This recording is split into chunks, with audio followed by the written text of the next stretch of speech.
Hey everyone, this is Isaac. I'm CEO at Trullion, and today on AI Accounting Intelligence, we'll be talking with real people about real things related to AI and the impact on the accounting industry. Stay tuned. Welcome everyone to AI Accounting Intelligence Podcast. I'm Isaac Heller, CEO of Trullion, and I'm really excited to be joined by Richard Jackson today. Richard, how you doing? I'm good, Isaac. Thanks for having me join you today for this conversation.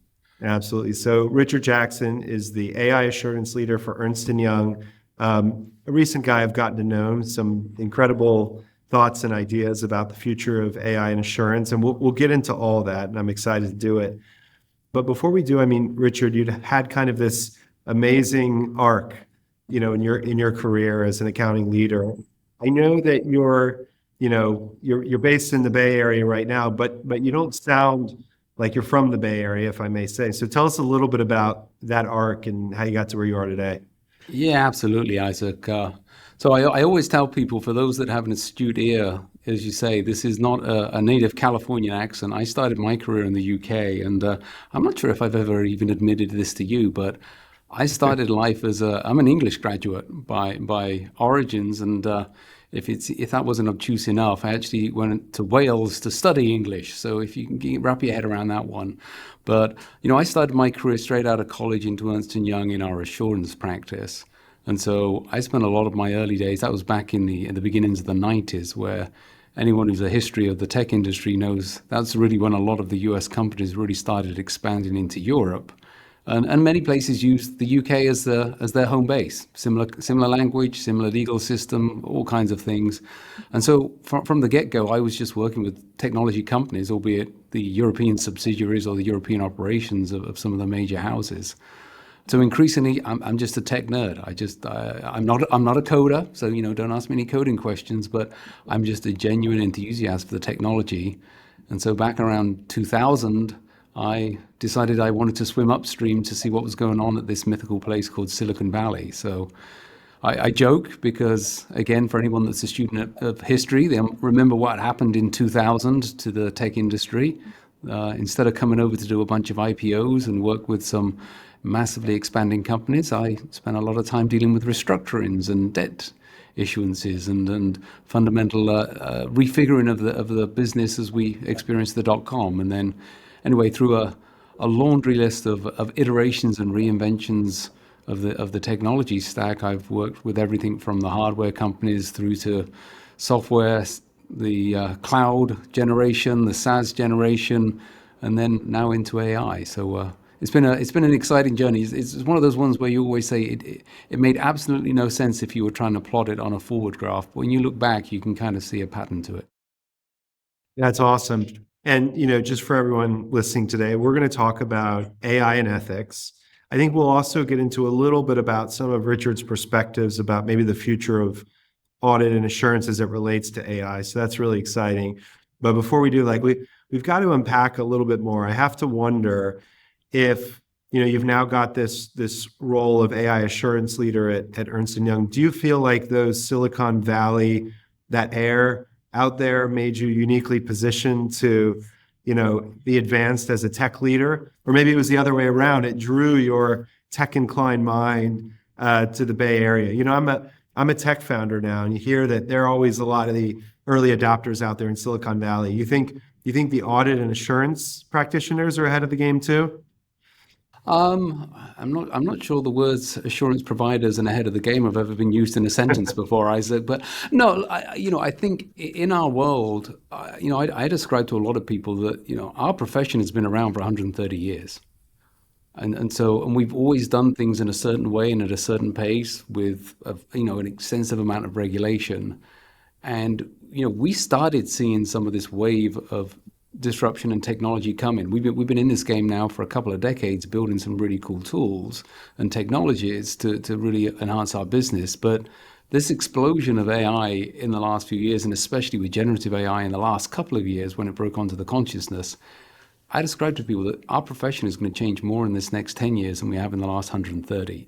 And so I think to your point, some of that Silicon Valley magic sauce or the secret sprinkle of it, I think has kind of injected or infused our ability to just imagine the art of what is possible. And I think when you think about, our profession has been one where, like many professions, we've been the aggregators of knowledge. We've had this great knowledge-rich environment where through the accreditation, through the apprenticeship model, we've really become the experts in our field of knowledge aggregation. And then through the way in which we take that to our clients, we've also been dealing with very traditional distribution channels, right? We've done that typically through audits. We've done that through the way in which we consult and advise our clients. And both of those paradigms have been fundamentally blown up by generative AI. And so I think our ability to recognize that, I think, to our credit as a profession, we recognize when change and disruptions come in. Are we moving fast enough? Well, time will tell, but if I have my way, I think we're going to be certainly at the forefront of the conversation. Very nice. Well, that's super interesting. I mean, the way I hear it is, if you're tech inclined and or you're in these tech environments, I don't want to say bubble, but environments, places like Silicon Valley, it's almost like you do develop muscles, to be able to be attuned and maybe adapt or jump on some of these technological trends a little bit better. That being said, AI is significant, meaning even if you can recognize whether it's the DB or Excel or the cloud or AI, this one's moving a little bit faster. Yep. Either way, you got to be ready to adapt whatever it is. So that's really interesting. But I think, you mentioned 130 years, right? By the way, you were an English major. I was a history major. So I love a little bit of history. Yeah, I tell people I'm a storyteller of numbers, right? I mean, that English major, and so yeah, to your point, whether it's English, whether it's history, I think the liberal arts teaches us a lot of things about technology. Absolutely, and they say history repeats itself, right? And they say things like nothing new under the sun, and I tend to subscribe to those things. So maybe let's jump a little bit before we get into ethics. When you see this change happening so fast and you think about the history of assurance and audit and really your role, right, and your team's role and your company's role as the steward of, assurance, does it fundamentally change how it's going to be looked at, or does it just need a reorientation around what does it mean to be an assurance practitioner, right? Yeah, I think the simple answer is I see it as a fundamental redesign or reshaping, and for the positive. And so, let me describe it this way. For some years now, there's been a challenge with the attractiveness of the profession. We see it in all kind of lenses where even down to just the number of graduates coming off campus into our profession has dwindled significantly for a variety of reasons, but one of them is the attractiveness of the profession and the relevancy with which we work with our clients and the insights and that we can provide. And I think what the technology has done for us, besides helping us, and we'll talk a little bit about this, I'm sure, over the course of the next few minutes together, but as well as taking just a lot of the brute force out of how we've traditionally done that work, it's fundamentally making us rethink and be able to revisit for our clients what it is that an audit provides. And what I mean by that is, back to my comment, we spent the last decades of doing audits where we pick samples of populations across large volumes of data sets, and our methodologies and our frameworks and our professional training teaches us that that's an appropriate way to do it, but you're always picking samples and then extrapolating or inferring conclusions from those experiences. Well, now we have the capability to actually just capture entire populations of data from clients' environments, whether it's structured or unstructured. We can actually look at entirety of flows of transactions within financial statements. We can look for patterns. We can actually get more readily closer to the issues that are of most relevance to the client, most relevance to the audit. Along the way, you can unlock a huge volume of just insights and observations. So it suddenly becomes not about efficiency, and efficiency is absolutely going to be part of what we go through on this journey, but it absolutely fundamentally retools the quality of what we do as an assurance provider in our traditional product of financial statement audits. it starts to expand what that financial statement audit can involve. Can talk, and again, we're not there today, but we'll start talking about the frequency with which we can do those audits. The way in which we can report is going to fundamentally change as the capital markets adjust to new information demands from organizations. And that's before we even get into the fact that organizations are looking for a significant expansion around what they even look for from an assurance provider. So it's not just assurance over the financial statements, but it's assurance across a much broader spectrum of some of the ethical issues we'll talk about today. Yeah, I think you're right. And now I've, become sort of this CEO of a startup, and it's grown and it's grown and it's grown. And the more you grow, I think the more you value both your CFO, your finance partner, but also your audit and financial advisory partners, right? The more you grow, the more the complexity grows, and you kind of just want to have someone who gives you that sigh of relief of the complexity. And a lot of times, I want it I'm hoping for it in a brief answer that makes a lot of sense to me in a brief time.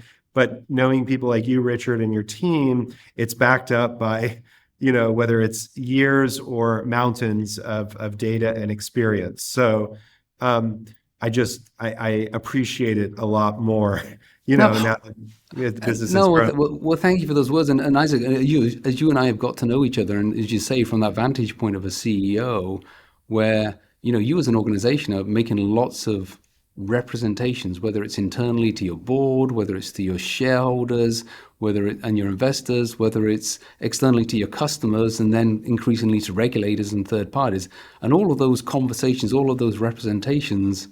To your point, you want that sigh of relief, you want that level of comfort around, well, are all of those representations valid? Are they based on, quality information, processes, systemic and repeatable communications that you can feel good about?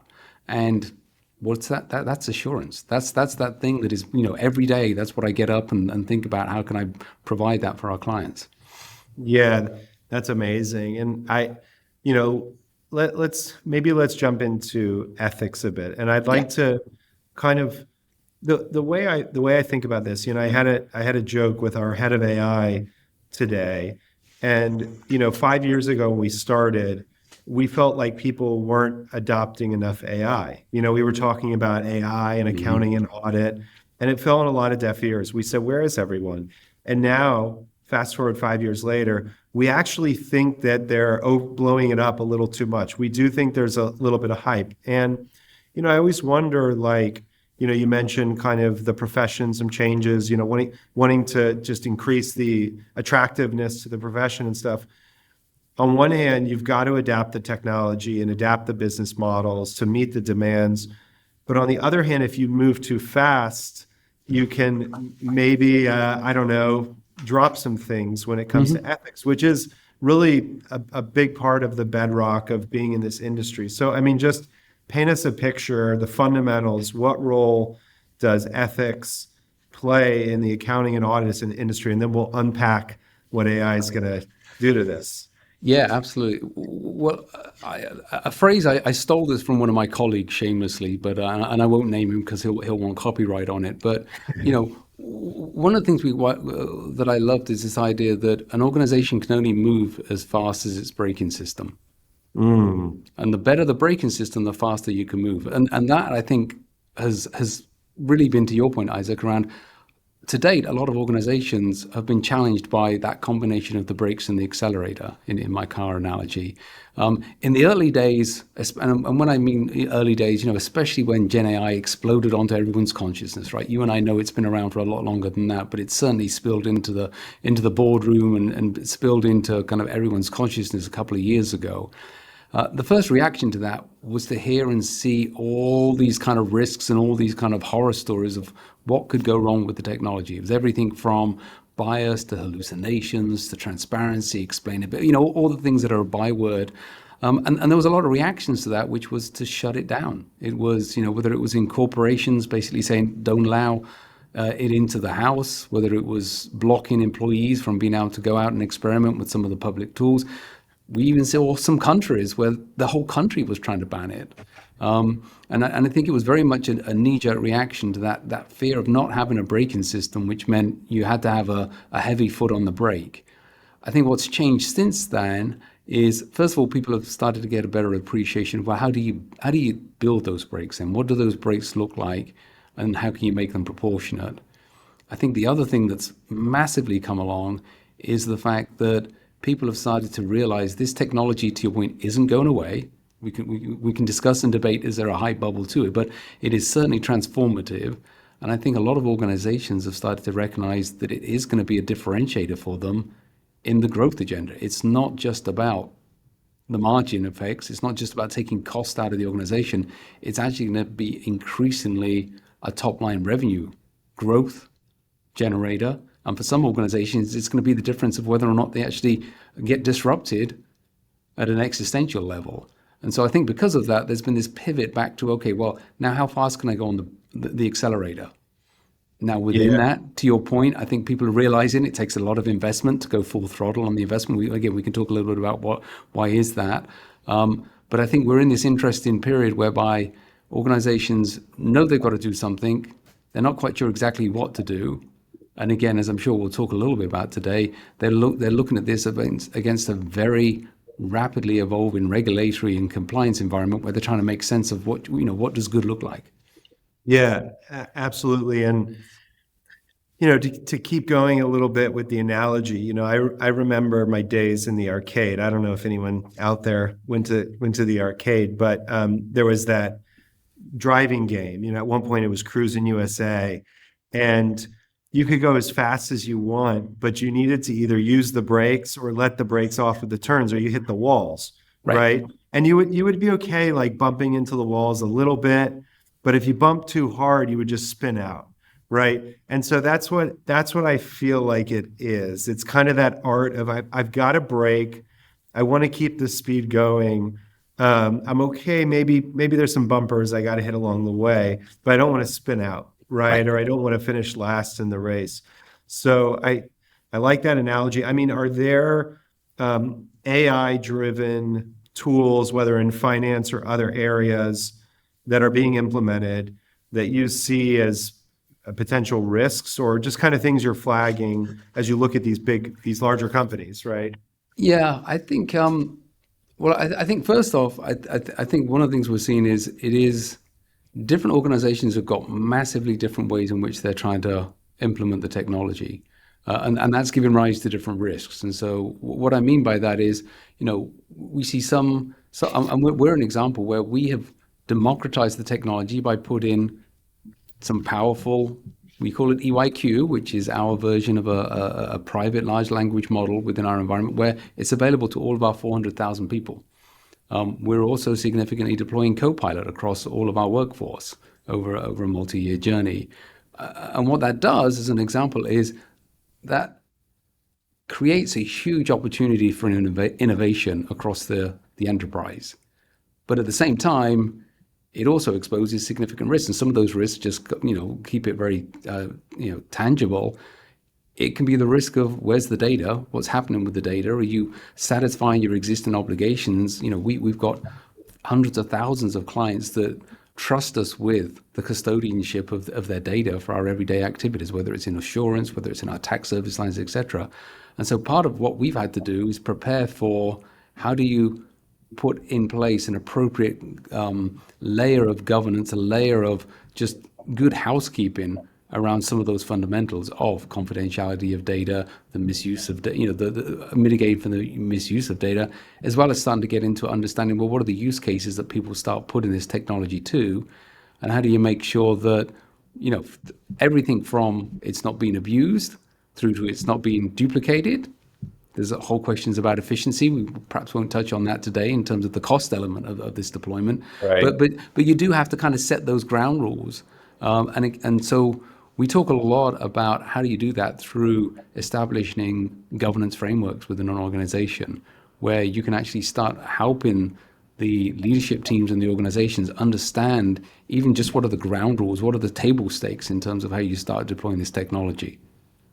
Yeah, absolutely. And like I can, I'll share a little confession. I mentioned 5 years ago, we said, oh, these companies should be adopting AI so much faster. What's going on? And that included, whether it was the Big Four or audit accounting firm's office of the CFO.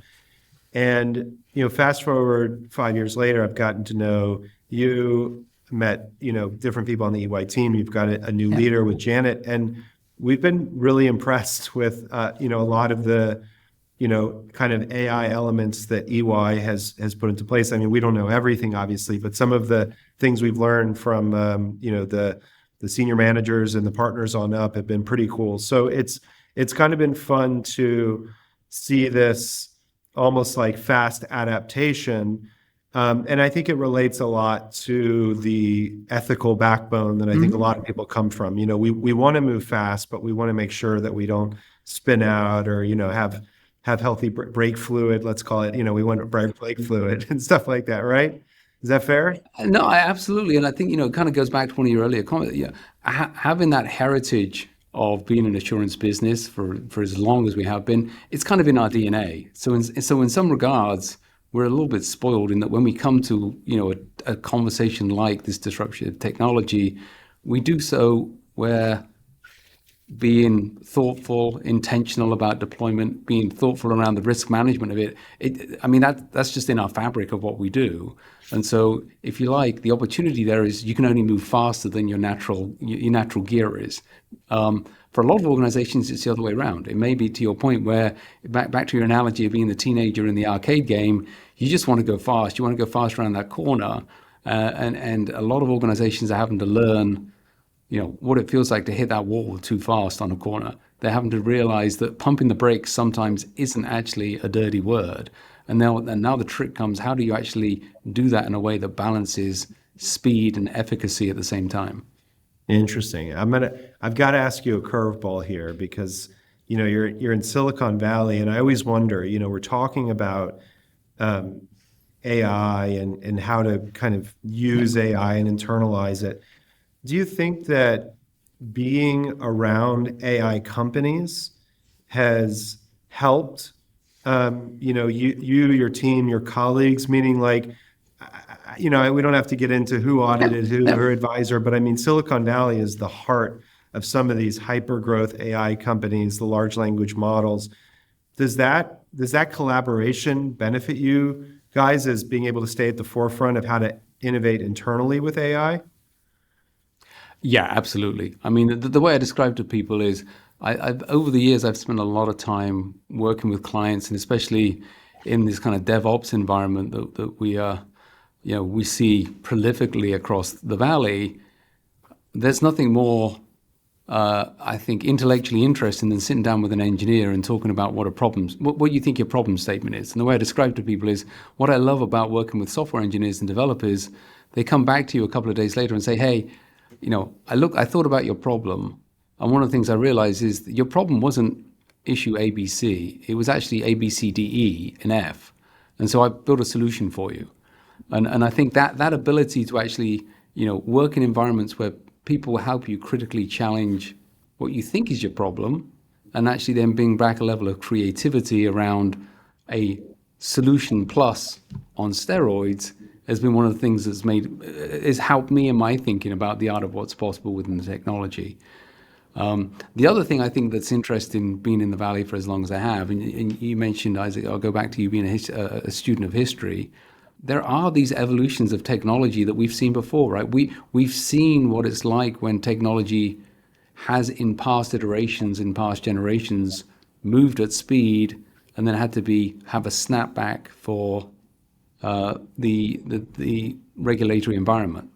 I think we're seeing that learning curve, that muscle memory has been, I'm not saying it's fully ingrained in Silicon Valley, but I think there's a much stronger appreciation of it nowadays and its impact on AI than perhaps we may have seen 10, 20, or certainly longer ago than that. Yeah, it's interesting. And there's a topic that I think is super interesting. And I would like to hear more about it. You're one of the few people who've, you and I've talked about this, and it's this idea of auditing the AI. It's like, wait a minute, who's gonna audit the AI? And I also think about this as an important framing exercise and maybe reframing exercise in the profession, right? So are you an auditor? Are you assurance? Are you risk advisory? What is your, just at the highest level, what is your relationship? And I think about, well, my relationship, it's not with my auditor. I just want a partner. I want a partner in the business or a partner in finance, or, hey, tell me what is super risky about what I'm doing that could lead to some major risk in my company. So I always think about that. Like, who's gonna audit the AI? Who's gonna make sure it's safe and secure? I mean, where are you at, Richard, as you start to think about this topic? Is it at the drawing board? Is it at the brainstorming board? Is it moving to regulation? What Yep. are you seeing out there? Yeah, it's so I'll try and answer it this way, Isaac. I think, because I do think it's multidimensional. I think initially, I'll talk for EY, but I think, it's similar for all of the larger accounting and auditing firms. We are certainly starting to see the AI come through in our clients' environments where we're doing our traditional role as being the financial statement auditor. And so, again, for all kind of reasons we can discuss that, finance and the role of AI in finance in a lot of organizations is perhaps been slower on the adoption curve. I think personally that doesn't surprise me, in that you think that, that community is probably the most risk averse within any organization. It also tends to be the part of the business that's subject to most scrutiny, third-party verification, compliance obligations. So again, for all kind of reasons, doesn't surprise that finance has been perhaps a little bit behind the curve in terms of adoption rates, but that's changing. And so I think we will, and we are starting to see the AI come through those traditional distribution channels of the financial statements, and then our role or obligations as the external party opining on those. So we can talk a little bit about what are we doing, specific to that response. But I think at the same time, to your point, the explosion of the use of AI across the enterprise is leading the management, it's leading the CEO, it's leading the board, it's leading the investors to start asking those questions that you're asking, which is, well, hang on, who's going to help me understand, are we doing this at the right pace? Are we doing it in the right way? Are we implementing the right governance and the structures and the training? Do we have the right, are we even thinking about who we're partnering with on some of these technology solutions in the right way? And they are naturally leaning to organizations that have the breadth and the experience that organizations like EY have. They're also looking to organizations that have the credibility of that trusted assurance provider, that third party. But I agree with you that in the first instance, I think they are looking through it in the lens of, how can someone give the advice, the insight, and the perspective? I'm careful about using the words partnership, because a lot of people then misunderstand that and don't think that could be objective. It absolutely can be, but it is in that way that I think you describe, of really giving that confidence to, whether it's the management team or the executive leadership within an enterprise. I think if and when and how that will move into more external regulation and compliance, we can talk about that. But I think that other step is actually much more where we're seeing the demand and where we're seeing the conversations with clients at the moment. Got it. So I'll try to say it back and characterize how I'm thinking about it. Because you mentioned specifically about, using AI in financial operations, which is a great place to start. And the thought I would have, for anyone who's listening, who's not an auditor, assurance, or had experience in audit, is that, you as an assurance leader are in charge of, verifying the accuracy of the financial statements. And presumably, when AI is introduced more and more into financial operations on the corporate side, they've leveraged AI to construct those financial statements, whether it's high volume, document review, anomaly detection in systems, connecting multiple systems together, looking for non-standard terms or items, all these things. And essentially, you as the audit person come in the next day and they tell you, say, how did you arrive at this number? Oh, well, this system did it. That's right. Right? That's right. Then her name is Susie. Well, who's Susie? No, she's not she's not our assistant controller. She's a bot. She's an agentic bot, or whatever this conversation is. So I'm just kind of, is that like the vibe? Is that what's happening? I'm not saying exactly like that, but are there new financial tools being introduced? And then all of a sudden you and your team have to think of the next level of frameworks. Is that what's happening now? No, you're on the money. I'm not sure whether we call them Susie, but you're absolutely on the money in the way that you describe it, and it very much is. It starts in that conversation, as you say, when we come in and we try to dissect how the financial processes are being put together, how they're driving the numbers. You are absolutely starting to see that injection. And sometimes it could be management saying, "Hey, we've got this cool piece of technology we've introduced." Sometimes it could actually be that they're working with a vendor or a third-party software provider that they don't even realize the technology is embedded in there. And so Right. some of partly what we're doing is sometimes helping them discover where those issues are. And then it leads exactly where you're headed, which is, okay, you start getting into these conversations now of, well, what risks does that now introduce into that ecosystem? Whether it's where's the capability come from? Is it built? Is it bought? What's the data that it's trained on? What is the way in which it's been introduced into the environment? What's the tolerances? Where does the human sit in this? Are you giving it a large degree of autonomy? You mentioned agentic. Are you just letting it flow? Or are you, where have you engineered or designed in those control points or those touch points of the human in the workflow? All of those questions you get into even before you get into the question you asked a few minutes ago, which is the ability to actually audit the AI, to actually get into the black box. And again, we'll come back to that little problem statement as well. Very good. So we're not in the black box yet. Right now, Right. we're on the journey, and Yep. we're trying to understand how you arrived at that number based on a series of steps that may or may not have AI that you may or may not know about, right? Could have That's been right. embedded, right? That's exactly right. Yep.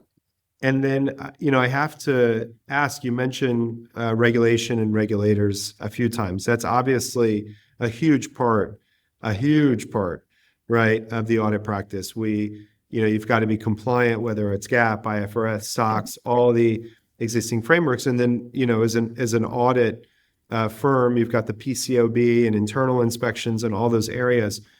Do you think we're at a moment where because AI is moving so fast, there's concern that we're not able to keep up in that dynamic between the regulators and the auditors? Meaning, traditionally the regulation has been pronounced and it's been implemented, but you're sitting in Silicon Valley, you're at the cutting edge of all this advancements. You, as the audit or assurance leader, may pick up on a lot of these things more quickly or be able to adapt quickly. Do you have to take a lot of initiative at this stage, differently than you would before? I mean, tell us like a little bit about the dynamic with building those regulatory frameworks. Yeah, absolutely. I think one thing I would say is that, regulators, stakeholders, the professional standard setters have all been very interested in this area for a period of time. So it's not, they've been watching all the same things, they're seeing all the same trends and reading the headlines. And I think they are genuinely interested in engaging in conversations. And we've, again, both here in the US, but internationally as well, where there are conversations across the ecosystem around that, understanding, well, what does the technology look like? Where is it? Again, back to my comment of how quickly is it coming into these traditional areas that we have audited, the financial statements, and then where do we see it going? I would say there is a continued discussion of information sharing, of education on both sides. And I think it does come back very tactically to, again, things that we both mentioned of just identifying what are the immediate risks that we can spot today, and then understanding how many of those can be solved for by the technology itself at the point of design, Right. and how much of them can be satisfied or will need to be satisfied by the role of the human within interacting with, oversight of, being that braking system relative to the acceleration of the technology. And then I think a lot of conversation around even just the professional standards against which we do audits. Are they fit for purpose? Do we need to have new auditing standards? Do we need to have new guidance that keeps pace with or anticipates some of these technology changes? Now, I think we're still very much work in progress on those. I think those of us that have, been heavily involved in those conversations, we see that the auditing standards already envisage the use of technology in audit. We already have professional standards to understand where the data and its usage sits within any audit process.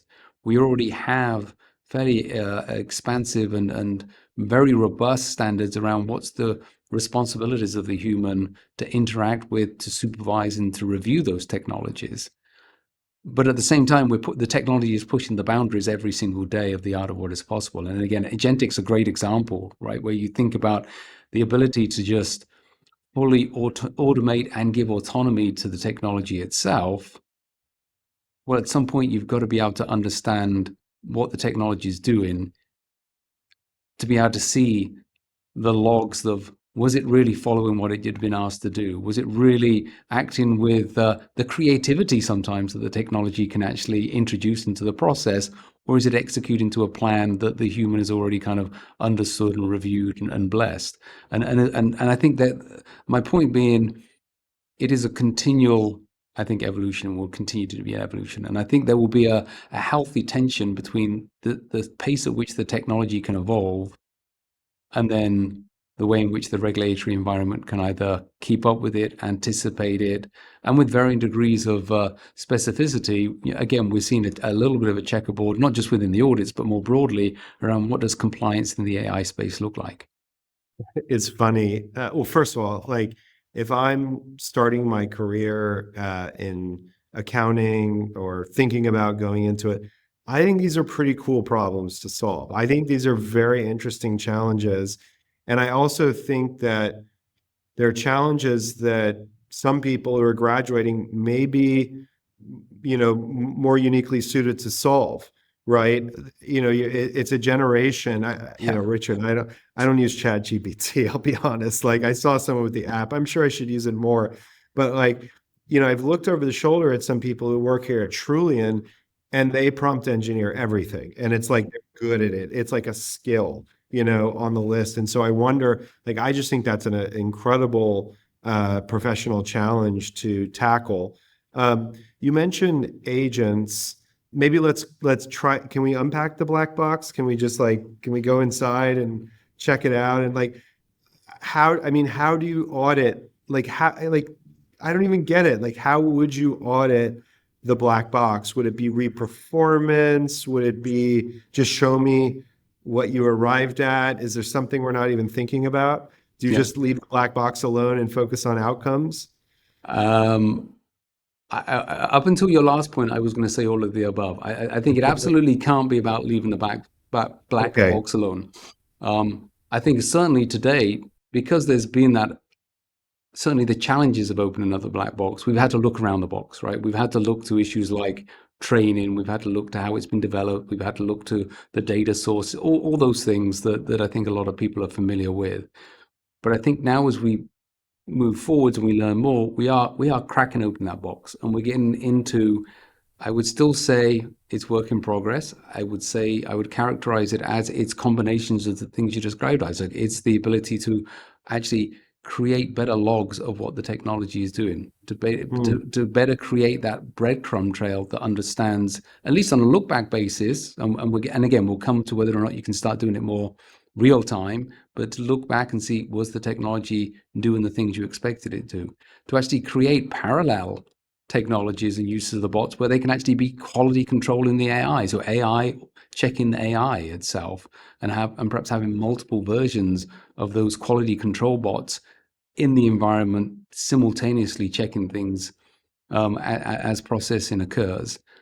And then I think there's going to just, again, for where we are right now, there's going to be that strong element of putting the human at the center of those conversations, Right. and the ability to manually review some of those things. So it won't be and so that will mean that we won't get the logical extremities of efficiency, because you're not going to suddenly move overnight to getting rid of humans, right? That's why there's certainly it's not a whole redundancy of the human, is my point.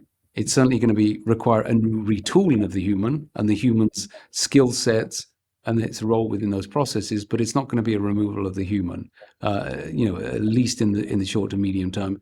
And then even in the longer term, it's going to be in discrete parts of processes. I do want to come back to one thing you mentioned, because I'll connect it back to, the skills we're talking about. I do agree.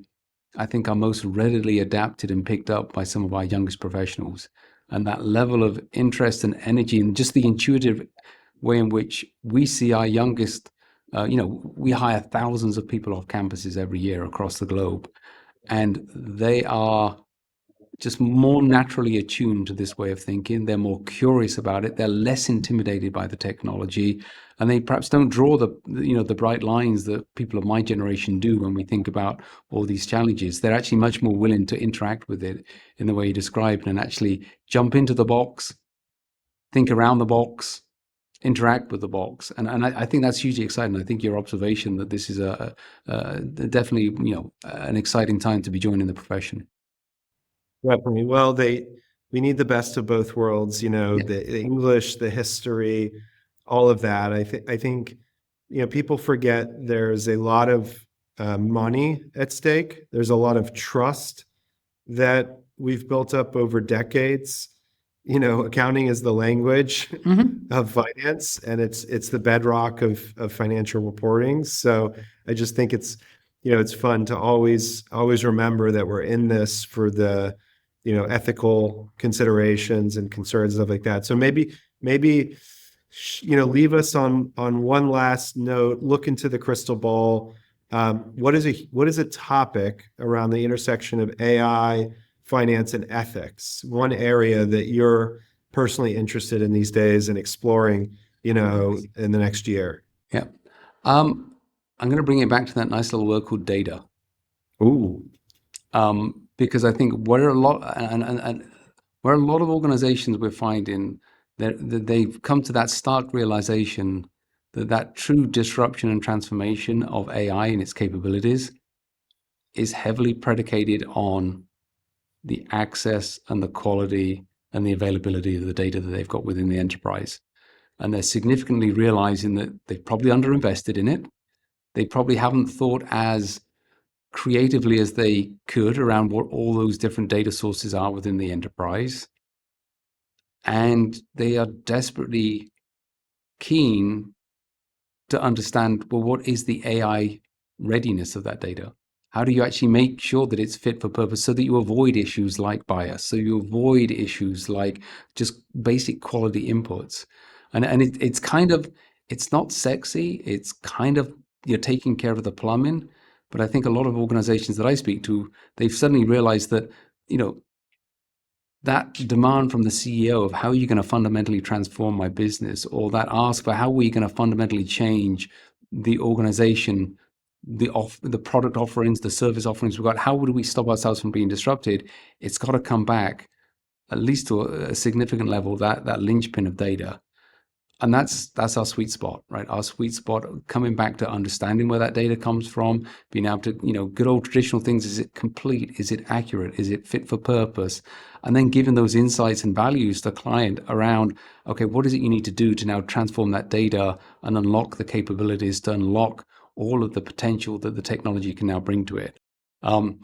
So, perhaps I'm doing myself a disservice. I started with telling you that, the accounting profession was now getting attractive again. And then I bring it back to data, which for a lot of people perhaps seems a little bit dull, but it is such a fundamental driver for a lot of our organizations. And again, it just plays to the skill sets that I think we as audit professionals bring to the conversation. Yeah, I think so. Nothing new under the sun, garbage in, garbage out. We can't do any of this fun stuff without the complete picture. So, Richard, it was good seeing you. Thanks for your time. I think that this provided us with a lot of nuggets of wisdom around AI and ethics, but also the crystal ball into where some of the future could take us. So it's always exciting to catch up with you. Appreciate it. Thanks very much, Isaac. Thank you.